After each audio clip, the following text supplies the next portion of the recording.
वो काली भेड़ अपनी काली भेड़ को क्या ढूंढ सकते थे, दूसरों को क्या ढूंढेंगे। खास तौर पे आप लोग आज काली भेड़ के सपने थी, जिसको दिल चाहता था सदियों से वो जब उठा देता था अपने घरों में अपने देहातों में रह रहे थे।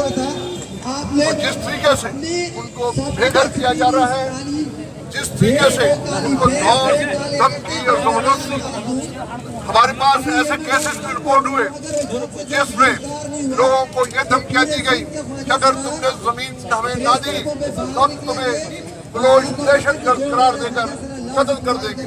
इस तरह की धमकियों के साथ लोगों से जमीनें छीनी जा रही हैं। जब हम ये बातें करते हैं तो हमें ये कहा जाता है कि हम तरक्की के खिलाफ, हम तरक्की होने नहीं देना चाहते। मैं पूछता हूँ कि तरक्की इंसानों के लिए होती है, जमीनों जानवरों के लिए नहीं। जब इंसान ही नहीं रहेंगे, जब हमारे सिंधी भाई और साथी और यहाँ के शहरी कोई वहाँ पर नहीं रहेंगे, फिर तरक्की की हमें क्या जरूरत है। तरक्की का फायदा किसको पहुँचेगा? तरक्की का फायदा उन लोगों को पहुँचेगा जो हमारे सिंध को, हमारे सिंधी भाइयों को यहाँ पर बनाना चाहते हैं। हम ऐसी हर कोशिश का मुकाबला करेंगे और उनको हर इस किस्म के अमल सामने दीवार बन के खड़े हुए हैं। और ये हो नहीं सकता कि हमारे सिंध के भाई या मासी, हमारे दोस्त, हम सब सिंध के धरती पर खड़े सिंध का पानी पीते हैं, सिंध का अनाज खाते हैं और यहाँ पर हम जवान होते हैं, आगे बढ़ते हैं और नाम हासिल करते हैं।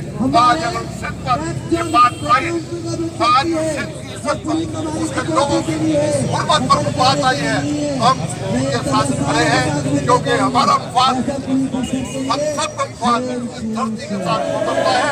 और जो बंदा ये समझता है कि वो हमारे मुफाद बेच कर कुछ हासिल कर सकता है, उसको बहुत बड़ी गलतफहमी है।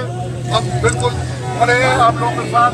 ये हमारा मसला है, ये हम सबका मसला है, सिंध में रहने वाले सब लोगों का मसला है। बहरिया टाउन हो या इस तरह की और भी सूबे जो आएंगे, हम इनका डट के मुकाबला करेंगे।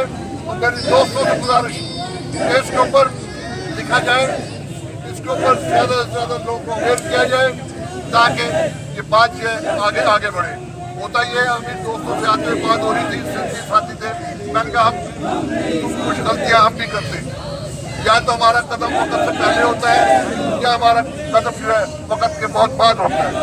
हमें सही टाइम पर, सही वक्त पर कदम उठाने चाहिए और इस पर बड़ी गहरी नजर रखनी चाहिए कि किस तरीके से सिंध के लोगों से सिंध की जमीनें छीनी जा रही हैं, उनकी झीलें छीनी जा रही हैं, उनके जंगलात छीने जा रहे हैं।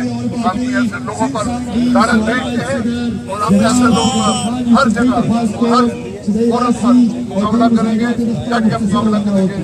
सिंध